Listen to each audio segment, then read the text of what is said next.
the cerebral hemisphere in the inner or in the floor of it. That hidden part is called as insula. The insula is the anterior end of insula is connected with the limbic cortex.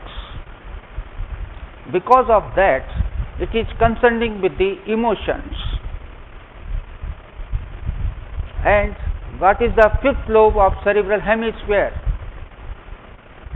I don't want this, all of you keep mum. So why don't you speak?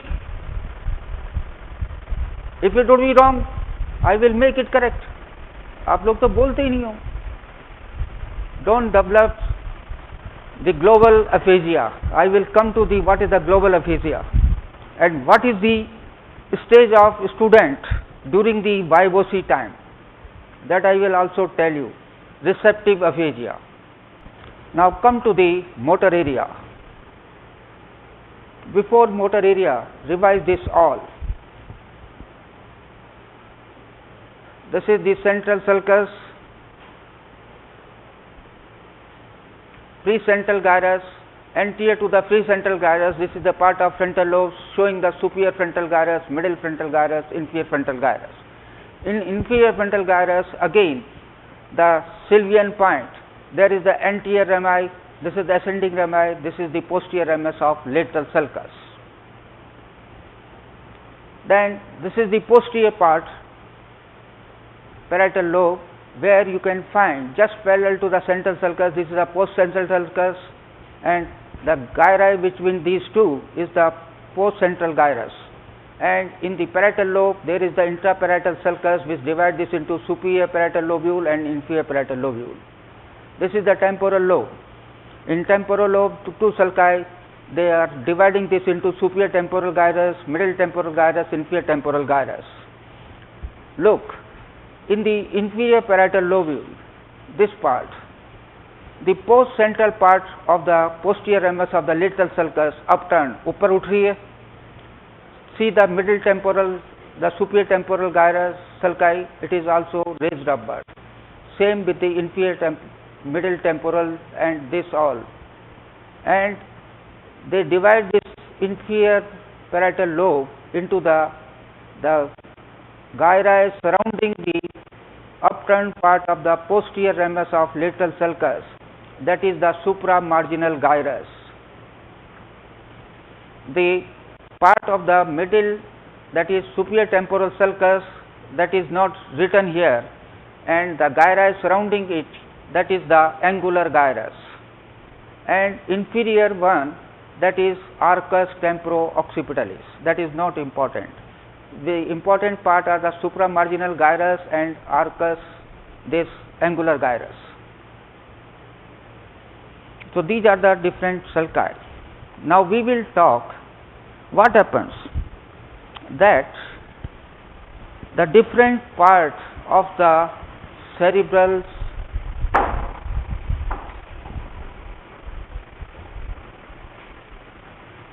surface is dividing into the different areas depending upon their functional aspect. The different part of cerebral cortex is having the different functions. So, according to the functional aspect, the Brodmann was the first scientist to classify the cerebral cortex into 47 areas depending upon their functions. They are called by. So, Brodmann classified the cerebral cortex into 47 areas depending upon their functions. Now we will consider all these. The precentral gyrus, this one, is having the motor area, the area number 4. Now look, this one, area number 4 is the primary motor area. Just anterior to the primary motor area, there is the area number 6. This is the premotor area. Just anterior to the premotor area, what is this? Middle frontal gyrus. See the posterior part of middle frontal gyrus. see the posterior part of middle frontal gyrus. What is written there? 8. That is frontal eye field. And come to the inferior frontal lobe. In the inferior part, there is the area number 44 and area number 45. This is the motor speech areas or the Broca's area.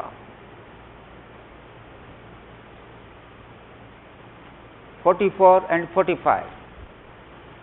Motor speech area or the Broca's area. All these we will discuss in the frontal lobe.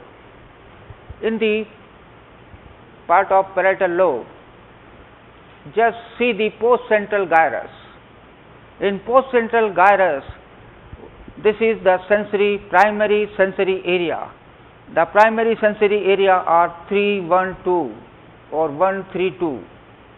This is the primary motor sensory area, not motor, primary sensory area. Just see the area number 5 and 7. These are the association sensory area. I am talking of this. Association sensory area 5, 7. You will remember this because they are concerning with the stereognosis. Area number 5 and 7, they are concerning with the stereognosis. Without seeing the object with eyes, I have closed my eyes. I am taking this part. By feeling its shape, weight, size, I can say, I identify this, what is this object? This is this part. That is called stereognosis. So they are concerning with this area. The sensation of this thing reaching to this area number 5 and 7. Okay. Now look the inferior parietal lobe.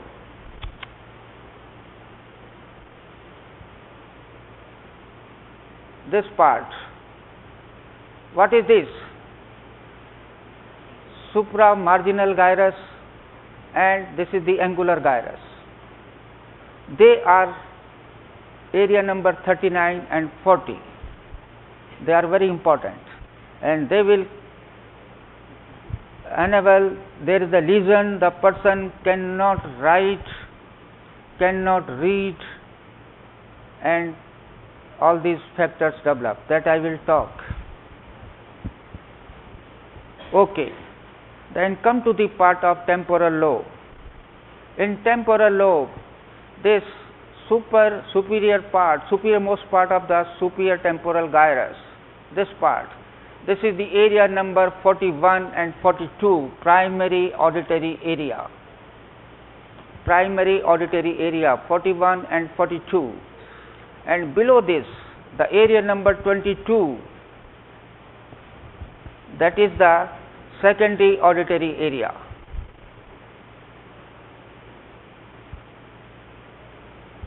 Person can hear, but as you listen the music, by listening the music you can recognize that singer is this one and from this movie, that are done by this secondary auditory area. That we will discuss later. Then come to the occipital lobe. In occipital lobe, should I show you the sulci? This is the occipital lobe. ठीक है, छोड़ दो. This is the calcarine sulcus. In posterior part of the calcarine sulcus, there is the area number 17. This is the primary visual area. Primary visual area is area number 17. And adjacent to this, the area number 18 and 19 on both the sides, they are the secondary visual area or sensory visual area. Primary visual area is area number 17, and adjacent to this, the area number 18 and 19, they are the secondary visual area. Now see the another part of it. The central sulcus which is considered the area number 4. What is that? Primary motor area. This primary motor area is also reaching to the medial surface up to this part. Look here, 4. And this part is named as paracentral lobule. Paracentral lobule. When you become doctor, this is very important. This is the site which controls the bladder, urinary bladder, and also rectum. This is the site for the center of micturition and defecation. This is the paracentral lobule. And anterior to this part, what is this 6? Area number 6. Bolo. That is also coming on this medial surface, premotor area.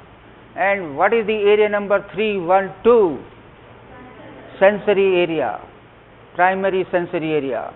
They also reaching to the slight part of the medial surface. Okay, no problem. आगे चलूं? Good. Then see the prefrontal area 9, 10, 11. Very important. The person of lesion of this area, person is least bother about the surroundings. What he wears, what they wears, they don't bother. And when they speak, they use appraisal words and they don't bother, they don't understand what they are speaking, what they this. That we will talk about this prefrontal area. So all these area, then see the uncus, area number 28.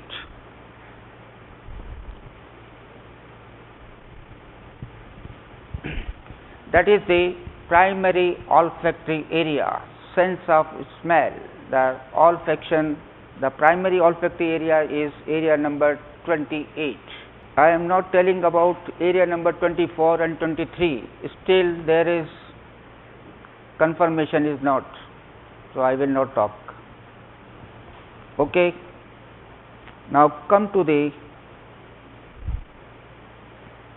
वापस चलो, पहले वाला निकालो, functional area का छोड़ दो. Now let's see the primary motor area. This is the site where the 40 to 50% of pyramidal tracts develop, and this area is having the bed cells. I hope you understand the bed cells. The larger size of pyramidal cells are developed in this area. One thing. So the fibers, corticospinal fibers and corticonuclear fibers, about 50% are developed from this part. Okay. The corticospinal fibers, starting from area number 4, they reach, and where they terminate? In the anterior horn cells of the spinal cord. If there is a lesion in this part, between above the anterior horn cells or in the part of area number 4 to middle, that is leading to the hemiplegia, that is paralysis of limbs both on the opposite side, contralateral sides. So how? The fibers start from here. Okay. Fibers start from the area number 4, reaching downward. तो उसी side में खुल जाने चाहिए anterior horn cell पे, but not. Through the interneurons, they open in the anterior horn cells of the opposite side. तो right side से जो आ रहे हैं फाइबर्स, वो लेफ्ट साइड के एंटीरियर हॉर्न सेल्स में रिले कर रहे हैं. तो इधर कोई लीजन होगा तो पैरालिसिस किस साइड होगा? Contralateral side, opposite side. That is called hemiplegia, half side body paralysis. But another question comes from the examiners. Hemiplegia means half side of body is completely paralyzed? Not. The upper half of the face, tongue, pharynx, larynx, they are having the bilateral corticocortex. That means इस side के जो upper half of the face and pharynx and tongue, they receive the nerve supply from the cerebral cortex of the both sides, so they will not paralyze. Take this thing granted in the clinical side also. You will see the hemiplegia of the rest of the half of the body, but not of upper half of the face and pharynx, tongue.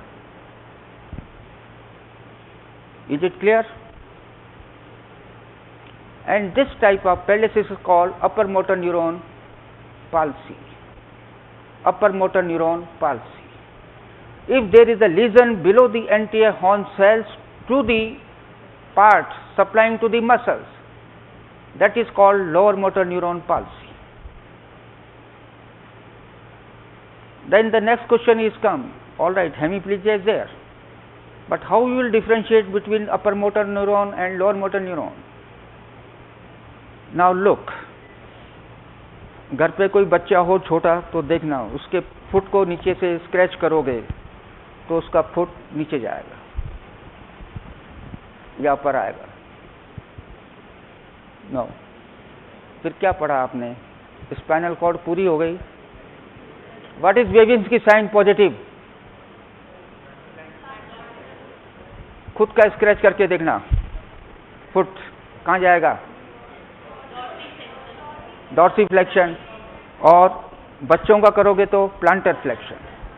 So if the person having the hemiplegia, if you scratch the foot, it will show the Babinski sign positive. So that is called upper motor neuron palsy. जब clinical side जाओगे तो ये करना पड़ेगा. अब ये ध्यान रखोगे तो आगे भी सही रहेगा. Clear? In upper motor neuron palsy, Babinski sign positive and deep tendon reflexes are weak. In lower motor neuron palsy, the tendon reflexes becomes strong. Movement नहीं करा पाओगे. ठीक है. Another point from this tract, area number 4, I have told you about the corticospinal fibers. Another fibers comes corticonuclear fibers. These corticonuclear fibers, they terminate into the nuclei of cranial nerves in the brain stem. They terminate in the nuclei of the brain stem. And third type of the fibers also reaching to the corpus stratum, red nucleus and olfactory part. So these are extrapyramidal fibers. So all these fibers, they are connecting with this primary motor area. I hope now clear. So if there is a lesion in this primary motor area, it will lead to the hemiplegia. It will cause hemiplegia on the contralateral side. No doubt? Okay. Now come to the area number 6, premotor area. The premotor area, what it will do? It helps in proper performance of voluntary activities which are initiated by area number 4. इतने serious क्यों हो जाते हो यार? Primary motor area से जो voluntary activities start हुई उसको प्रॉपरली कंफर्म करने के लिए the area number 6 act. For example, you want to do the skill movements. कोई डायग्राम बनाना है, टीचर ने कहा ये डायग्राम अच्छा नहीं है. स्किल्ड मूवमेंट्स, डायग्राम बनाना, स्टिचिंग करना और कुछ करना, all these are performed by the area number 6. So area number 6 performing the skilled movements, or it helps, it performs the voluntary activities initiated by area number 4 properly. That is the function of area number 4. Then come to the area number 8, frontal eye field. The frontal eye field is responsible for conjugate movements of the eyes. Conjugate movements of the eyes. मैं इधर देख रहा हूँ, इस आंख से इधर भी देख लेता हूँ, इधर भी रोटेट कर लिया, इधर भी रोटेट कर लिया. That is called conjugate movements. नहीं हुआ क्लियर? यार तू पीछे बैठा कर, बहुत समझने में दिक्कत होती है. Conjugate movement means मैं इधर देख रहा हूँ, मेरे को इधर भी पता है कितने स्टूडेंट्स बैठे हैं, इधर भी पता है कितने स्टूडेंट्स बैठे हैं. That is I can rotate the eyes on both the sides. Conjugate movement simultaneously. Understand? If there is the lesion of this field, मैं इधर देखूंगा तो इधर ही देख रहा हूँ, और पहले साइड के तरफ ही, तो दूसरी साइड रोटेट नहीं कर पाऊंगा. Conjugate movement absent. And this area number 8 is connecting to the primary visual area by the association fibers. Okay. Then come to the area number 44 and 45. On the dominant hemisphere, hemisphere, I hope all you understand what is the dominant hemisphere. I am right-handed person. कौन सा होगा मेरा dominant hemisphere? खड़ा हो. The inferior frontal gyrus of dominant hemisphere.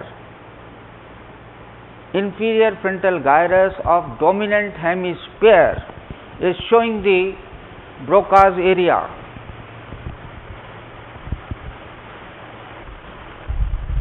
What is the Broca's area? Motor speech area. Okay, on dominant hemisphere,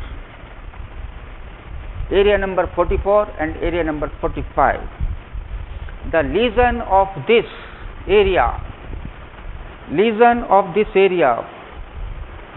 resulting into motor aphasia.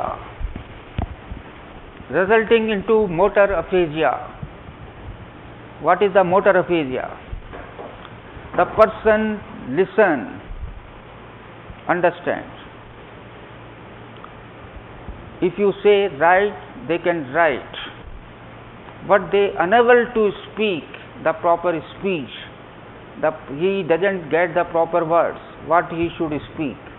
They can write, they understand, but they cannot speak. This is called motor aphasia. Any doubt? Okay. Then I will talk simultaneously, because you understand the motor speech area, Broca's area. Now look the two area number, the part 39 and 40, sensory speech area, or other name is Wernicke's speech area. Wernicke's speech area. The area number 39 and 49, they are connecting with the motor speech area, again by the fibers. The point is this: what is the function of these 39 and 40? The sensory speech area, they helps in language, what I have to speak, what the proper word should come.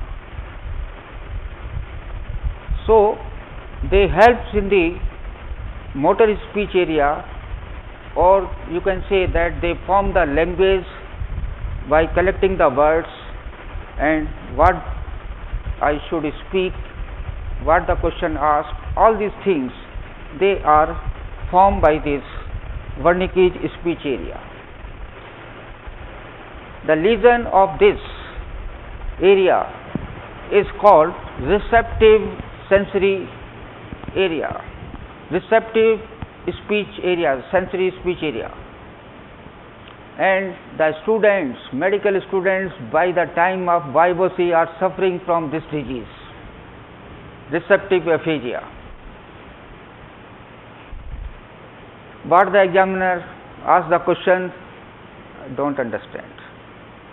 What they should reply, they can't recollect the words. ना तो वो सुनते हैं ना वो बोलते हैं, silent बैठ जाते हैं। जब क्वेश्चन नहीं आता तो क्या होता है students, they sit silently. This is called receptive aphasia. The lesion of area number 39 and 40. What is that? That is the receptive aphasia. If there is a lesion of 44, 45, motor speech area भी गया, receptive sensory speech area भी गया, that is called global aphasia. Global aphasia. Neither they understand what is the written, neither they understand what is the question asked and what they should reply. That is called global aphasia. That means motor speech area as well as sensory speech area both are injured. Okay.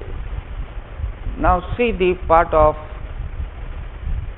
the primary sensory area 132. The primary sensory area, they receive the information from contralateral side of the body, similar to the primary motor area. How they receive the fibers, how they receive the sensation from the body? They receive the sensation from contralateral side of the body through the fibers of thalamus nucleus, ventro-posterior VPL, ventro-posterior lateral nucleus and ventromedial nucleus of the thalamus. Or just understand, by the two nuclei of the thalamus they receive the information from the contralateral side of the body, and the information reaching here at the primary sensory area, area number 321. Then we come to the area number 5 and 7 that I have told you. These area are responsible for stereogonosis, the sensation of stereogonosis reaching to the area number 5 and 7. Then come to the part of temporal lobe. In superior part of the temporal lobe, this part, area number primary arteria 41 and 42. This primary artery area, it receives the information through the medial geniculate body and through the auditory radiations. The information reaching to the from the medial geniculate body reaching to the area number 41 and 42. From this primary artery area, the information then reaching to the part of the, as the information coming here, then we can hear primary auditory area. Okay, so how we hear the informations and all that, that is the way. First of all, the information coming to the part of medial geniculate body, from the medial geniculate body to go there. Have you read the ear? I am not asking, yes or no bolo. पढ़ लिया? You have gone through the internal ear. There is the cochlea. Now understand the one thing. Cochlea is having the bilateral cerebral cortex nerve supply. Cochlea is having the bilateral nerve supply. So, if the one side of auditory area, primary auditory area is involved in the lesion, there is not complete loss of hearing. Try to understand. Why? Because cochlea is having the nerve supply from both the cerebral cortex. अगर एक side legion हो गया तो भी hearing रहेगी, हो सकता है इधर से हियरिंग थोड़ी कम हो जाए, but still the person can hear. If the cochlea is involved on both the sides, then there is a complete loss of hearing. Cochlea is having the dual nerve supply. That means it is supplying by cerebral cortex of both the sides. So, if the cochlea of one side is involved, still the complete loss of hearing is not there. The hearing on that affected side may be partial, but not complete loss. If the cochlea of both the sides are involved, then there is complete loss of hearing. One thing. Another is, there is the area number, and what is the primary auditory area? 41 and 42. 41 and 42. The secondary auditory area just below this, 22. This auditory area that I told you, that what we hear, we adjust that or with the past experience. ये आवाज़ किसकी सुनी थी? So without seeing the person, just hearing its voice, you can understand that that might be that person. That is the function of the sensory secondary auditory area. What we are listening, that adjusts with the past experience. इस singer की आवाज़ थी, कौन सा गाना था, किस movie का था, वो आप उससे एडजस्ट करके आप, तो सब चीज़ें जो आपकी प्राइमरी उससे कंसर्न होती है. Then we come to the part of next part of, look here first, occipital lobe.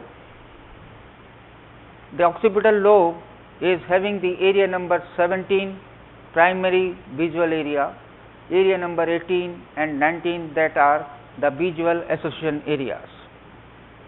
Next diagram.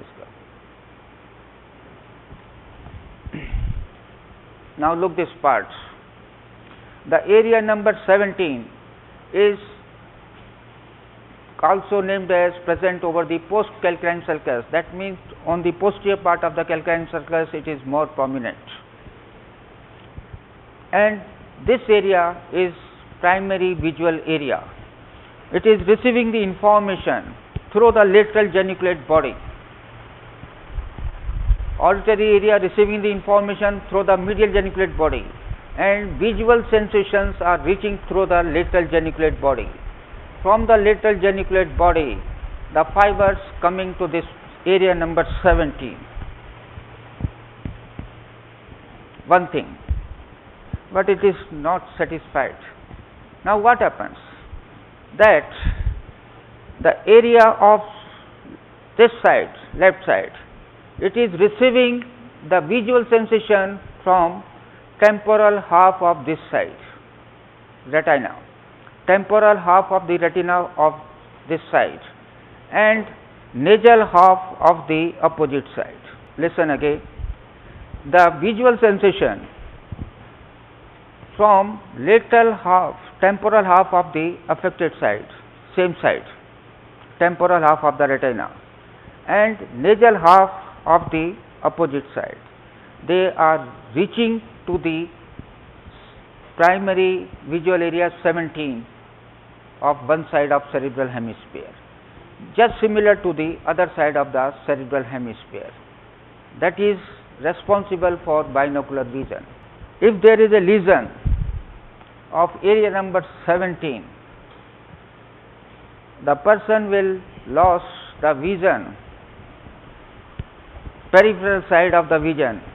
Mind it, underline that, peripheral side of the vision will be lost on the affected side. But I am using the word peripheral side of the vision, but central of the vision is persist. Eye wall पढ़ ली आपने?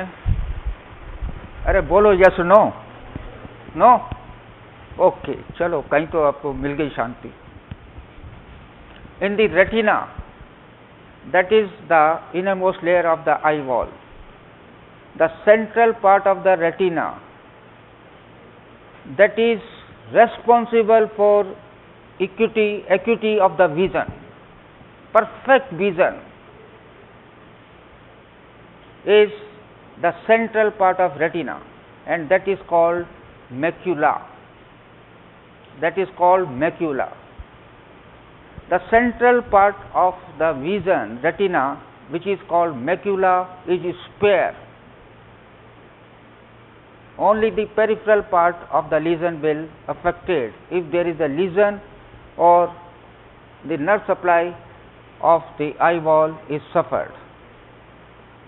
That is supplied by the middle calcarine artery and the anterior cerebral artery. The point why the central part of retina is not affected, because that is the side where the two arteries are meeting with each other. Because of that part, the macular part of the eye wall is spare. Only the peripheral part of vision will be lost. Okay. After this, you go through the books. Still, if it is not clear, you can ask me in the class, in the DH. At present, you understand, when there is a lesion of area number 17, the peripheral side of the vision will be lost. The central part, macular part, is spare. The reason of that, because at the macular part, both the arteries, calcarine arteries, are supplying. So one artery is compressed, that will affect the peripheral part, not the central part.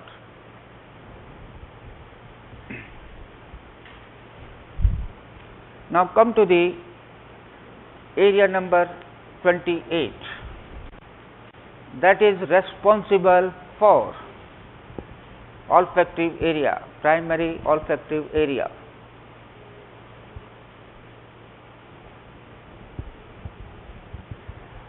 The part of the parahippocampus, that is this part, this is very important in limbic system.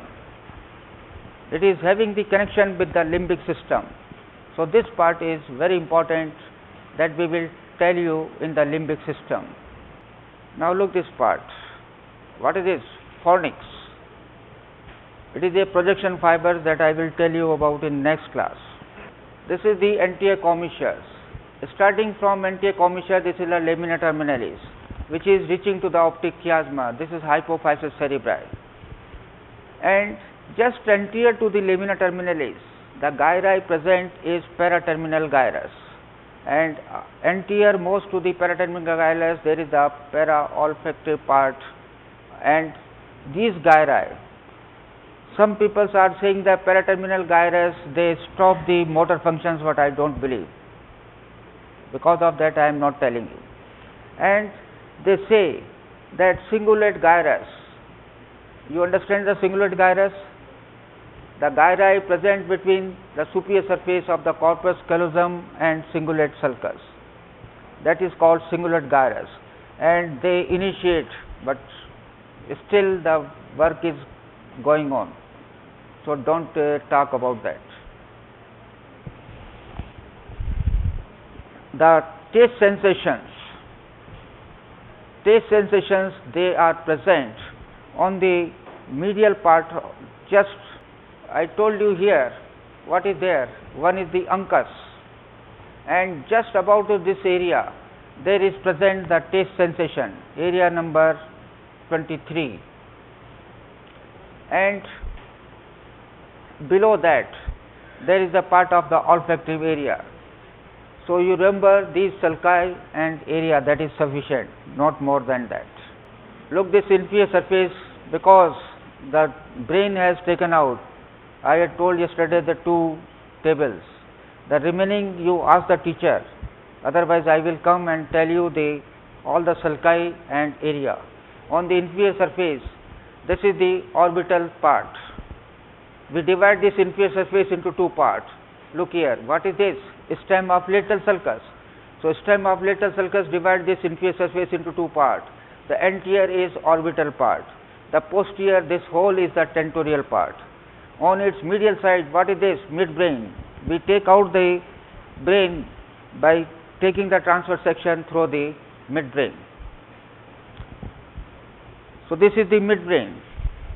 Okay, and look this inferior surface, the tentorial surface. There are two sulci, calcarine sulcus, this one, and this is the collateral sulcus. And this is the temporal, occipitotemporal sulcus. The important things here, just anterior to the midbrain, and this is the optic chiasma. This whole space is called interpeduncular space. Lying in the interpeduncular space, just anterior to the midbrain, you are seeing here dotted structures. This is posterior perforated substance. And above that, you are seeing the rounded bodies. These are the mammillary bodies. And above this, you are seeing the infundibulum. In some brain, you are seeing just opening. This infundibulum is connecting the pituitary gland with this part. This one, infundibulum, which is connecting the pituitary gland to this part. And these structures, they are lying in the floor of third ventricle. Okay. Now see here in this part, orbital part, you will see here the very clearly visible in each brain, olfactory tract, and above that, that is the olfactory valve. Which is the cranial nerve? Olfactory cranial nerve is which cranial nerve? First. And another important thing, you look here the S-shaped sulcus. S-shaped sulcus. The part lying anterior to the S-shaped sulcus, that is anterior orbital gyrus, and this is posterior orbital gyrus, and this is the lateral orbital gyrus. They are very clearly visible on the medial surface. This is the calcarine sulcus, and this is the part of collateral sulcus, this one. Collateral sulcus and this is calcarine sulcus. These are the two sulci which are very long. Otherwise, all sulci are incomplete. I revise this part again because very important. Look here, this is fornix. What is this? Corpus callosum, having the different part everyone knows. This is septum pellucidum, which is separating the two lateral ventricles. And below this, look here, you are seeing the interventricular foramen, and this is the part of third ventricle. Here is the third ventricle, and just above the third ventricle, there is the part of the thalamus. Thalamus. So thalamus of one side is connected with the thalamus of opposite side. The connection is named as interthalamic connections. That is this one. And below this, you are seeing the one sulci. This is called hypothalamic sulcus.